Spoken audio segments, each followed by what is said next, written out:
मनरेगा की स्थिति आप अंदाजा लगाएं। हरियाणा में 8 लाख मजदूरों ने रजिस्टर करा रखा है मनरेगा के लिए, मगर पिछले वर्ष मात्र 2100 मजदूरों को 100 दिन की पूरी मनरेगा को पे लिया गया है। तो आप अंदाजा लगाएं। ये वित्त मंत्री जी, आपकी फाइलों में गांव का मौसम गुलाबी है, मगर ये आंकड़े झूठे हैं और ये दावा किताबी। बड़ी विडंबना है। जो खेलो इंडिया का बजट 3,500 करोड़ का बजट आपने लिया, उस बजट में कुल मिलाकर हरियाणा के बाटे 80 करोड़ आया, जो देश में सबसे कम। सबसे ज्यादा आया गुजरात के बाटे 600 करोड़ खेलो इंडिया का।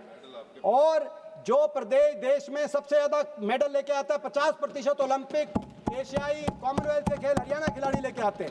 खेलो इंडिया में सबसे कम बजट उनका और सबसे ज्यादा बजट आप ले रहे हैं। आज अर्थव्यवस्था की दिखाई दे रही है, देश की अर्थव्यवस्था अनर्थ व्यवस्था की तरफ बढ़ गई है, ये वित्त मंत्री जी हमारा मानना है। कर दिया। और हरियाणा के 2,53,00,000 मतदाताओं में से 2 करोड़ बीपीएल बन गए। मतलब हरियाणा की आबादी 75% चुनाव के समय, विधानसभा चुनाव के समय आपने 75% below the poverty line declare कर दी।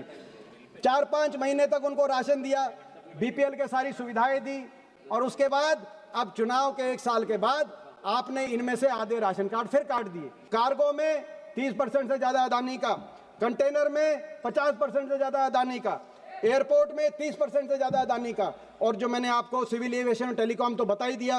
और साथ में मीडिया में तो दोनों, मैं समझता हूँ रिलायंस का और अदानी का कितना सारी मीडिया उनके पास है। तो ये,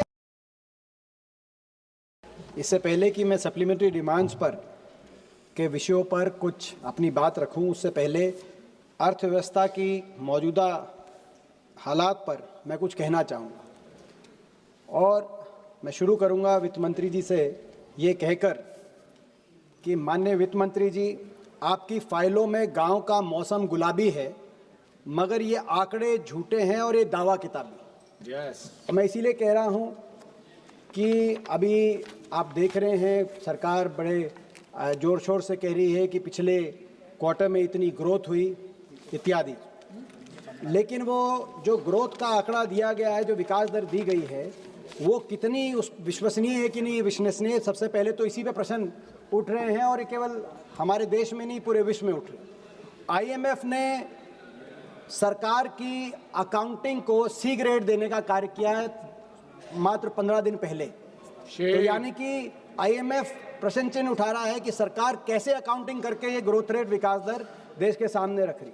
आईएमएफ ही नहीं, बहुत से देश के अर्थशास्त्रियों ने कई बार ये पॉइंट आउट किया जब से नई सीरीज आई है कि ये जो सीरीज है ये NSO, national statistics organisation, income growth के ऊपर आधार करके ग्रोथ रेट और विकास दर देश के सामने रखती है, जबकि होना चाहिए एक्सपेंडिचर ग्रोथ। अगर यूएस कन्वेंशन देखें, अमेरिकी इकोनॉमी और बाकी कई अर्थव्यवस्थाओं में एक्सपेंडिचर ग्रोथ के हिसाब से होता है। अगर इस क्वार्टर भी एक्सपेंडिचर ग्रोथ के हिसाब से हम अपनी इकोनॉमी का ग्रोथ रेट देखें तो 6.1% होना चाहिए, लेकिन आपने बहरहाल दूसरी तरीके से इसको कैलकुलेट किया। और हम आपकी भी माने, आपके दिए हुए आंकड़े माने, नई सीरीज के भी आंकड़े माने, तो भी प्रश्न चिन्ह लगता है इस विकास दर पर कि एक तरफ यूपीए के 10 वर्ष में औसतन विकास दर 8.1% हमारी अर्थव्यवस्था की थी। आपके दिए गए आंकड़ों के अनुसार भी आपके इन 11 वर्षों में वो औसत दर घटकर 5.75% तक पहुंची है। तो क्या ये इतनी क्या हर्ष और उल्लास की बात है कि नहीं है? रिकॉर्ड सरकार कह रही है, रिकॉर्ड हमारा विकास दर हुआ। रिकॉर्ड ये विकास दर का नहीं हुआ है, रिकॉर्ड कुछ और बने हैं और 78 साल के रिकॉर्ड लुढ़के हैं। मैं 78 साल यानी कि 8 दशक, मैं 8 रिकॉर्ड बताना चाहता हूं जो आपकी अर्थव्यवस्था की मौजूदा रिपोर्ट कार्ड आपके सामने पेश करेंगे। 78 वर्ष में अगर हमारी मुद्रा करेंसी अगर सबसे निम्नतम स्तर पे पहुंची है, तो वित्त मंत्री जी आपके इस कार्यकाल में आज सबसे निम्न स्तर पे पहुंची है। मैं देख रहा था आपका बयान आया कि रुपया इतना नहीं गिरा जितना डॉलर मजबूत हुआ है। हम हरियाणा से आते हैं, कुश्ती खेलते हैं, तो वही बात होगी कि 2 पहलवान आपस में लड़े और जो हारा उसके पिता ये कह रहा है कि मेरा बेटा नहीं हारा, वो दूसरा ज्यादा मजबूत था इसलिए हारा। डॉलर मजबूत हुआ है, लेकिन मैं ये भी आपको बताऊं, एशिया की बाकी करेंसीज की तुलना में बाकी सभी करेंसीज की आप तुलना करिए, इंडोनेशिया रुपया, फिलीपींस का पीसो, पूरे एशिया की आप बाकी करेंसीज की तुलना में वर्स्ट परफॉर्मिंग करेंसी आज रुपया आपके समय साबित हुआ है। पहला रिकॉर्ड आपका बना है। दूसरा रिकॉर्ड आपका बना है, बधाई आपको दूसरे रिकॉर्ड की, करंट अकाउंट डेफिसिट, यानी कि व्यापार का घाटा, कितना निर्यात और कितना आयात है, उसमें अगर करंट अकाउंट डेफिसिट 78 साल का सबसे ज्यादा एक महीने का रिकॉर्ड किया गया है, तो इस साल के अक्टूबर में 41.7 बिलियन डॉलर्स, ये रिकॉर्ड 78 साल का आपने दूसरा बनाने का कार्य किया। और यही नहीं, ये जो आज 1.3% जीडीपी का करंट अकाउंट डेफिसिट है, अनुमानित अगले वर्ष ये बढ़कर 1.7% जीडीपी का होने जा रहा है। तीसरा रिकॉर्ड आपने 78 साल का बनाया है इनइक्वालिटी में, गरीब और अमीर के बीच में अंतर में। कल ही एक प्रकाशित रिपोर्ट के अनुसार इस देश के 1% सबसे अमीर नागरिकों के हाथ में देश की 40% संपत्ति आई है और 65% देश की आय।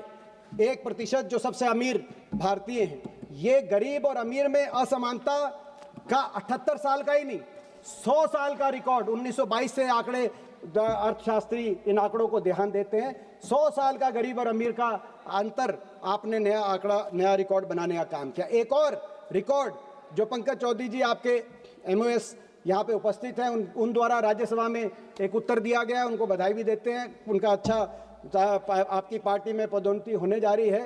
राज्यसभा में आपने उत्तर दिया कि पिछले 10 साल में 16 लाख करोड़ राइट ऑफ हो गया। और ये किसका राइट ऑफ हुआ? ये इसमें कॉर्पोरेट का राइट ऑफ हुआ, किसान का हुआ, सब जानते हैं। यूपीए के समय हमने 78,000 करोड़ किसान का एक साथ कर्ज माफी किया था। आपके समय 16 लाख करोड़ पिछले 10 साल में, ये भी 78 साल का एक और रिकॉर्ड, चौथा रिकॉर्ड जिसको मैं कहूंगा। पांचवा रिकॉर्ड, हमारी देश की अर्थव्यवस्था में इतनी मोनोपोलीज और इतनी डियोपोलीज प्राइवेट सेक्टर को कभी नहीं मिली जितनी आपकी सरकार में। आज हम क्या देख रहे हैं? हवाई चप्पल से हवाई जहाज तक बैठने का आपने सपना दिखाया, लेकिन हमारे समय एविएशन सेक्टर के अंदर कंपटीशन था। Jet, Kingfisher, spice jet, air Asia, Vistara, GoAir. अब क्या है? 65% मार्केट शेयर अकेला इंडिगो को और 26% एयर इंडिया को, दोनों मिला के 91% मार्केट शेयर। दोनों वो आपस में बात करके अगर रेट तय कर दें, हमारे देश के हवाई यात्री के पास कहीं पेटिशन का मौका नहीं। इसी को कहते हैं ड्यूओपोली और मोनोपोली। और केवल एक सेक्टर तक सीमित नहीं है, टेलीकॉम सेक्टर में जहां हमारे समय Docomo, Uninor, Aircel, Vodafone, idea, जियो, एयरटेल, अब सब समाप्त, केवल 2 रह गई। जियो और एयरटेल दोनों मिलाकर अगर हम मार्केट शेयर देखें, 80% टेलीकॉम का मार्केट शेयर केवल जियो और एयरटेल के पास। आपस में वो तय कर लें तो कंज्यूमर के पास कहीं जाने का कोई रास्ता नहीं। इसी तरीके से मैं एक आपको उदाहरण देना चाहता हूं, वित्त मंत्री जी। बड़े जो हम देखते कैपिटलिस्ट इकोनॉमीज हैं, अमेरिका का उदाहरण। अमेरिका में हर सेक्टर में ड्यूओपोली और मोनोपोली को रोकने के लिए कानून है, कंज्यूमर के हक में कानून है कि 30% से ज्यादा किसी सेक्टर में किसी एक कंपनी का मार्केट शेयर नहीं हो सकता। एयरलाइन में भी वहां 30% मैक्सिमम शेयर, उससे ज्यादा होता है तो उसको रोकते हैं। टेलीकॉम में भी, सारे सेक्टर में। हमारे यहाँ कुछ नहीं। कितने ऐसे सेक्टर हैं जहां 30% से ज्यादा एक ही कंपनी का, कार्गो में 30% से ज्यादा अदानी का, कंटेनर में 50% से ज्यादा अदानी का, एयरपोर्ट में 30% से ज्यादा अदानी का। और जो मैंने आपको सिविल एविएशन और टेलीकॉम तो बता ही दिया। और साथ में मीडिया में तो दोनों, मैं समझता हूँ रिलायंस का और अदानी का कितना सारी मीडिया उनके पास है। तो ये मैं समझता हूँ मोनोपोलीज और डुओपोलीज, ये भी रिकॉर्ड बना है। कभी देश के 78 साल में ऐसे कंपनियों के हाथ में देश के अलग अलग सेक्टर नहीं गए। छठा रिकॉर्ड, अनएम्प्लॉयमेंट पैटर्न जब से पिछले कई दशकों से एक दिशा में जा रहा था, एक संदर्भ में। क्या संदर्भ में? लोग मैन्युफैक्चरिंग सेक्टर में जा रहे थे और कृषि क्षेत्र से आ रहे थे। एग्रीकल्चर सेक्टर में हमारी जो वर्कफोर्स है उसकी संख्या घट रही थी और मैन्युफैक्चरिंग में बढ़ रही थी। लेकिन आपके सरकार में पिछले 3 वर्ष में ये ट्रेंड चेंज हो गया।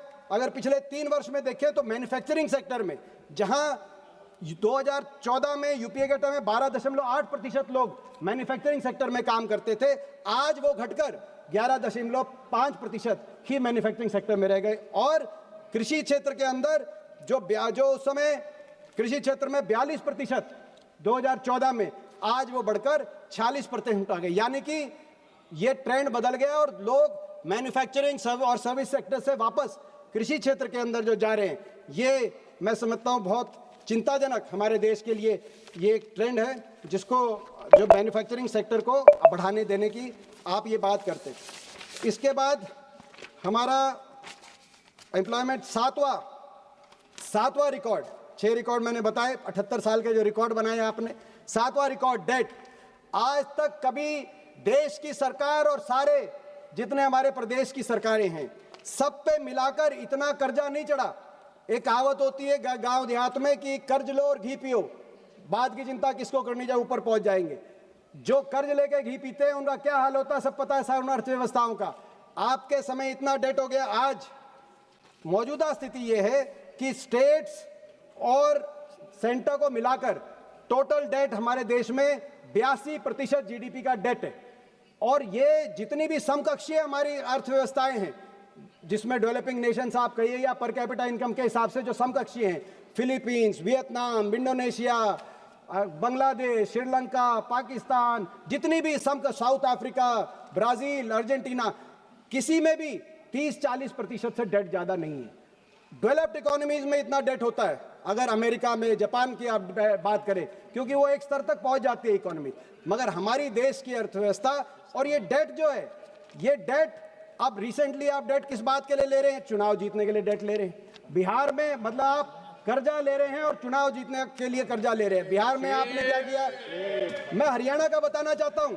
हरियाणा के अंदर चुनाव से 2024 से एक साल पहले हरियाणा के अंदर कुल मिलाकर 8.6 लाख बीपीएल कार्ड थे। चुनाव के लिए आपने बीपीएल कार्ड की संख्या बढ़ाकर 52 लाख कर दी और हरियाणा के 2,53,00,000 मतदाताओं में से 2 करोड़ बीपीएल बन गए। मतलब हरियाणा की आबादी 75% चुनाव के समय, विधानसभा चुनाव के समय आपने 75% below the poverty line declare कर दी। 4-5 महीने तक उनको राशन दिया, बीपीएल के सारी सुविधाएं दी, और उसके बाद अब चुनाव के 1 साल के बाद आपने इनमें से आधे राशन कार्ड फिर काट दिए। तो ये ना तो इतनी आंधी से हरियाणा में गरीबी आई जैसे चुनाव से पहले आई, और ना ही उसी रफ्तार से अमीरी आई। लेकिन चाहे वो हरियाणा का उदाहरण हो, चाहे बिहार में 10,000 देने की बात हो, आप कर्जा लिए जा रहे हैं, देश को कर्जे में आपने रिकॉर्ड बना दिया। और भाई इसी के साथ जो आपका 8वां ये कर्जे वाला 7वां रिकॉर्ड और 8वां रिकॉर्ड प्रदूषण। देश के इतिहास में इतना प्रदूषण नहीं हुआ जितना वित्त मंत्री जी आपके सरकार, मैंने 8 ही बताए क्योंकि 8 ही दशक हुए हैं देश की आज़ादी के बाद, लेकिन बहुत से रिकॉर्ड आपने बनाए। कुल मिलाकर आज अर्थव्यवस्था में बहुत फॉल्ट लाइन्स है। आपकी अर्थव्यवस्था में प्राइवेट इन्वेस्टमेंट और प्राइवेट कैपिटल फॉर्मेशन जितनी मजबूत होनी चाहिए वो है नहीं। Public spending, government public spending के हिसाब से आप अर्थव्यवस्था को आप ग्रोथ रेट की तरफ आपने प्रयास कर रहे हैं, और मगर पब्लिक स्पेंडिंग के लिए आप कर्जा ले रहे हैं। ये हमारी अर्थव्यवस्था का नया मॉडल हो गया है। आप आउटकम्स और ऑप्टिक्स में ऑप्टिक्स को चूज कर रहे हैं, नारे दे रहे हैं स्टार्टअप इंडिया का नारे की हकीकत यह है 6,500 इस वर्ष 6,500 स्टार्टअप समाप्त हो गए हैं। वो स्टार्टअप इंडिया नहीं, शट डाउन इंडिया हो गया है। आप नारा दे रहे हैं मेक इन इंडिया, मैन्युफैक्चरिंग में आपकी एम्प्लॉयमेंट घट रही है, मेक इन इंडिया नारा नहीं। आप जाके कोरिया में, वियतनाम में, चाइना में पूछिए, जहां से प्रोडक्ट्स इंडियन मार्केट में आ रहे हैं, मेड फॉर इंडिया का नारा चल रहा है, जो आप मेक इन इंडिया नहीं। तो ये मैं समझता हूं कि हमारी अर्थव्यवस्था की स्थिति जो है वो उसी तरह की है जो नोटबंदी के समय जब आपने किया, उसके बाद से हकीकत को इस तरीके से मैं कह सकता हूं कि कोई नौसिखिया, मैकेनिक या मिस्त्री अगर कोई मोटर खोल दे मगर मोटर खोलने के बाद उसे बांधना ना आए, वो स्थिति आज अर्थव्यवस्था की दिखाई दे रही है। देश की अर्थव्यवस्था अनर्थ व्यवस्था की तरफ बढ़ गई है, ये वित्त मंत्री जी हमारा मानना है। अब मैं आता हूं डिमांड फॉर ग्रांट्स में। कुछ सेक्टर्स में डिमांड फॉर ग्रांट्स में भी जो क्रिटिकल सेक्टर्स हैं, वैसे भी हम देख रहे हैं ग्रोथ रेट में एक और ये कमी है। क्रिटिकल सेक्टर्स में, कोर सेक्टर्स में कोई ग्रोथ रेट नहीं। माइनिंग में कोई ग्रोथ रेट नहीं हमारी दिखाई दे रही, मैन्युफैक्चरिंग में कोई ग्रोथ रेट नहीं दिखाई दे रही। मगर जो क्रिटिकल विभाग हैं आपके सरकार के, उसमें आपकी सरकार की जो सिफारिश है वही आप नहीं मान रहे, जो आपकी सरकार की सिफारिश है। हेल्थ के अंदर आपकी नेशनल हेल्थ पॉलिसी की एक सिफारिश है कि 2.5% जीडीपी का हेल्थ को दिया जाए, आप 1.4% आपने बजट में रखा है। शिक्षा में आपकी सरकार की नेशनल एजुकेशन पॉलिसी में कहा गया है कि मिनिमम 6% जीडीपी का शिक्षा को दिया जाए, आप 4.5% पे संतुष्ट हैं। R&D जो किसी देश को आगे लेके जाने का स्वप्न रहता है, उसमें national science technology and innovation policy आप ही की सरकार की कह रही है कि मिनिमम बाकी देशों को देखते हुए 2% जीडीपी का R&D में खर्च किया जाए, लेकिन आप 0.6% से ही संतुष्ट हैं। और डिफेंस में बार बार स्टैंडिंग कमेटी ऑफ डिफेंस ये रिपोर्ट लेके आ रही है कि मिनिमम 3% जीडीपी का डिफेंस को दिया जाए, मगर आपकी सरकार 1.9% डिफेंस में, और मैं डिफेंस से ही 1.9% जीडीपी का डिफेंस में बजट दे रही है।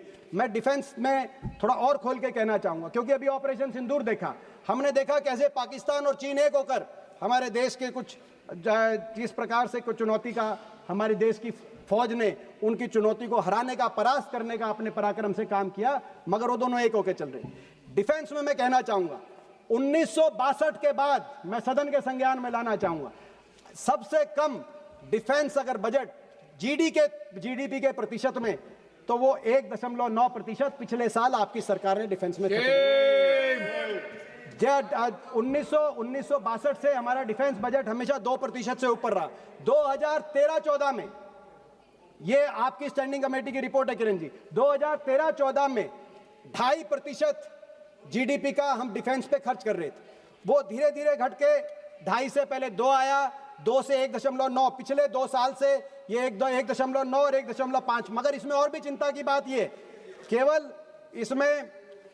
केवल डिफेंस का बजट गिरावट आई है वही नहीं, इसमें कैपिटल आउटफ्लो इसका 30% से भी कम है। जो मॉडर्नाइजेशन का आपको बजट चाहिए उतना मॉडर्नाइजेशन का बजट नहीं। और रिपोर्ट कार्ड हम क्या दें, air chief marshal AP Singh ने, एयर चीफ मार्शल ने क्या कहा, उन्होंने कहा कि टाइमलाइन बहुत बड़ा इशू है, समय से कोई प्रोजेक्ट पूरा नहीं हो पाता है और इसको हमें देखना ही पड़ेगा, हमारी सरकार भी इस पे उसको देखना ही पड़ेगा। हम कुछ ऐसा प्रॉमिस क्यों करते हैं जिसको पूरा ना कर पाए। आपके deputy chief of army staff Rahul Singh ने क्या कहा, उन्होंने कहा कि जो इक्विपमेंट जनवरी में डिलीवर होनी थी वो आज तक डिलीवर नहीं होकर हो जाती तो ऑपरेशन सिंदूर में कहानी कुछ और होती। ये उन्होंने पब्लिक फोरम पे ये कहा, और आपका डिफेंस बजट आप घटा रहे हैं। और डिफेंस बजट में मैं एक और चीज कहूंगा, इसमें अग्निवीर जैसी योजना आप ले आए जिसमें हमारी देश की फौज को कितना नुकसान हुआ है, आप अंदाजा लगा सकते हैं कि फौज के। उसके साथ साथ मैं ये भी बताऊंगा कि एयरफोर्स मॉडर्नाइजेशन का बजट आपने घटा दिया। एयरफोर्स में आज हमें 60 स्क्वाड्रन की जरूरत है, 60 स्क्वाड्रन की, मगर जो यूपीए के समय 42 स्क्वाड्रन थी, आज वो 31 स्क्वाड्रन रह गई एयरफोर्स में। और वो जो स्क्वाड्रन यानी कि 18 से 24 हवाई जहाज, इन स्क्वाड्रन में भी कई स्क्वाड्रन के अंदर जैगुआर जैसे आज जहाज हैं जो दुनिया में तमाम मुल्कों में इस जहाज को रिटायर कर दिया गया है। नाइजीरिया, आर्मेनिया, फ्रांस, जर्मनी, सारी जगह जैगुआर, साउथ अफ्रीका जहां जैगुआर्स थे उनको रिटायर कर दिया गया। लेकिन हमारे देश में अभी आपने 60 की बजाय 31 स्क्वाड्रन है और जैगुआर को भी रिटायर नहीं किया गया। इस साल भी जैगुआर के 3 क्रैश हुए, जिनमें से 2 में हरियाणा के जाबाज हमारे जो पायलट्स थे जिन्होंने अपनी शहादत दी, उनको हम नमन करते हैं। लेकिन उनके परिवारों से जाके जब मैंने बात करी, उनके परिवारों के जबान पे एक ही बात थी, आप सरकार से आग्रह करिए एयरफोर्स मॉडर्नाइजेशन की तरफ बढ़े, नए एयरक्राफ्ट लाए, हम आपका समर्थन करेंगे। लेकिन आपने एयरफोर्स मॉडर्नाइजेशन का बजट में कटौती कर दी, डिफेंस के बजट में कटौती कर दी, और आप फौज के पराक्रम का आप नाम लेते हैं। दूसरी बात मैं कहूंगा एग्रीकल्चर सेक्टर में, एग्रीकल्चर सेक्टर में बड़ा प्रश्न एमएसपी का है। यूपीए के समय हमारी एमएसपी में पैडी, वीट दोनों में 12% और 13% की बढ़ोतरी हुई प्रति वर्ष औसतन, और दालों में चावल हो, मूंग हो 20% और 22% की औसतन बढ़ोतरी हुई प्रति वर्ष। एनडीए के पिछले या आपकी सरकार के पिछले 11 वर्ष के अंदर ये जो औसत बढ़ोतरी 12-13% थी अनाज में और दाल में 20-22% थी, वो घटकर 5% और 6% रह गई। पैडी व्हीट में प्रतिवर्ष 6% पैडी में और 5% गेहूं में, और इसी तरीके से दालों में 6%, 8%। और ये अगर हम महंगाई दर से इसको हम अगर सब्स्टिट्यूट करें तो आप ये मानो कहीं ना कहीं ये ना के बराबर। और जो एमएसपी आप घोषित भी कर रहे हैं वो किसान को नहीं मिल रही।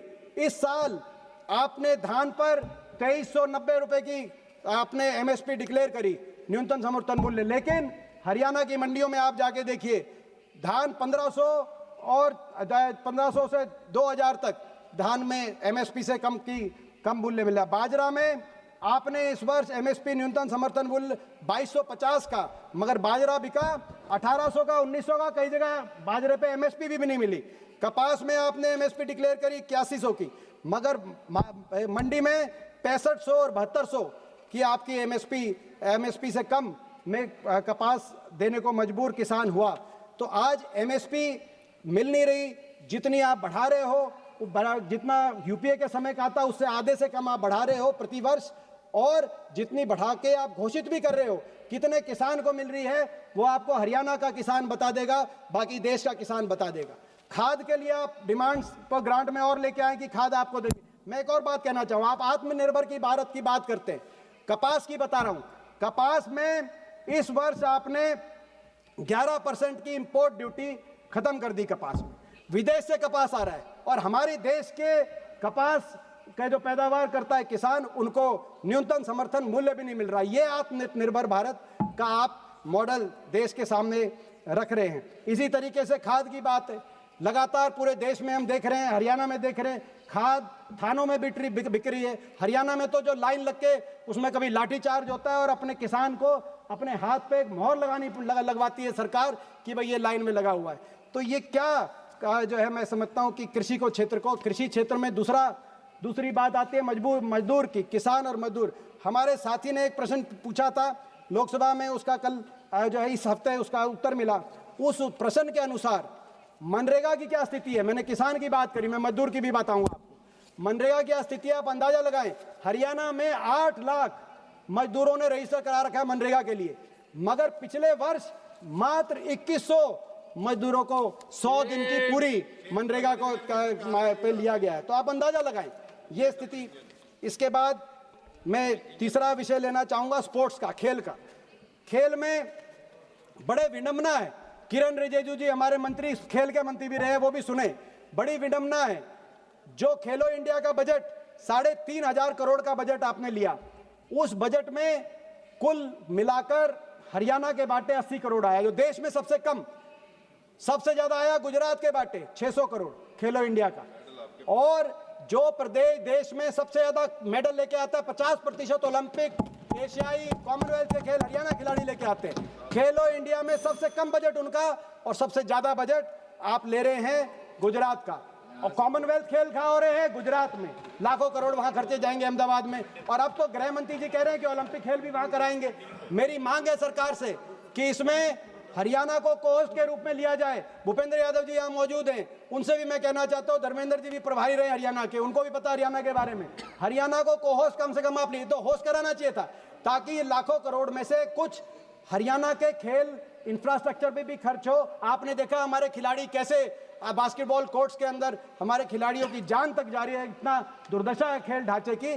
ताकि आने वाले समय में इतना आप निवेश करेंगे खेल ढांचे में हरियाणा में, आज 50% जो देश के मेडल लेके आता है प्रदेश, आने वाले समय में देश का और गौरव बढ़ाने का हरियाणा के खिलाड़ी करेंगे। क्या कहेंगे, ऐसी मेरी मांग है। बहुत सी बातें अन्य भी रखनी थी, मगर मैं अपनी बात को रैप अप करते हुए मैं ये कहना चाहूंगा कि मुझे याद है 2014 में जब एनडीए का पहला वर्ष था, अरुण जेटली जी, माननीय स्वर्गीय अरुण जेटली जी वित्त मंत्री थे। उन्होंने कहा, उनकी स्पीच मुझे याद है पहले बजट की, और उस समय उनकी बजट की स्पीच इसलिए याद है कि मैंने उस समय विपक्ष की तरफ से मैंने ही बजट स्पीच पे इनिशिएट किया था। बजट की उनकी स्पीच में उन्होंने कहा कि economy is ready to take off. तब 8% ग्रोथ थी एवरेज, जो अब घट के 5.5% आ गई, रेडी टू टेक ऑफ। और ये यूपीए के बंधनों से हमारी अर्थव्यवस्था मुक्त हो चुकी है और अब टेक ऑफ की तरफ जा रही। अब वो 11-12 साल में टेक ऑफ हुआ या अभी रनवे पे ही जहाज खड़ा है, वो हमारे एयरपोर्टों पे यात्रियों ने देख लिया। क्रैश लैंडिंग हो रहा है। वो क्या स्थिति बनी? वित्त मंत्री जी, आप इन विषयों पे ध्यान देंगे, मुझे पूरा विश्वास है। बहुत बहुत धन्यवाद।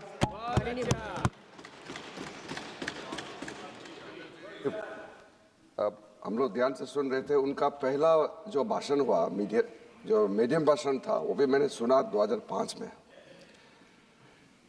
आपने एग्रीकल्चर में बोला, तो एग्रीकल्चर में बोलते बोलते में मुझे याद आ गया, सुषमा स्वराज जी उस समय लीडर ऑफ अपोजिशन थी, उन्होंने आपको एक ज्ञान दिया था, वो याद आ गया। आप तैयारी करके नहीं आए और सप्लीमेंट्री डिमांड फॉर ग्रांट्स में आप नहीं बोल करके, आप जो है, ये बजट का तो चर्चा हो चुकी है, तो सप्लीमेंट्री डिमांड्स फॉर ग्रांट्स है, आप नहीं बोले। और खेल के बारे में मेरा रिक्वेस्ट है, आप खिलाड़ियों को झगड़ा मत लगाइए। बाकी खेल बहुत आगे बढ़ रहा है, खेलो इंडिया चल रहा है, सब कुछ ठीक चल रहा है, आप झगड़ा मत लगाइए।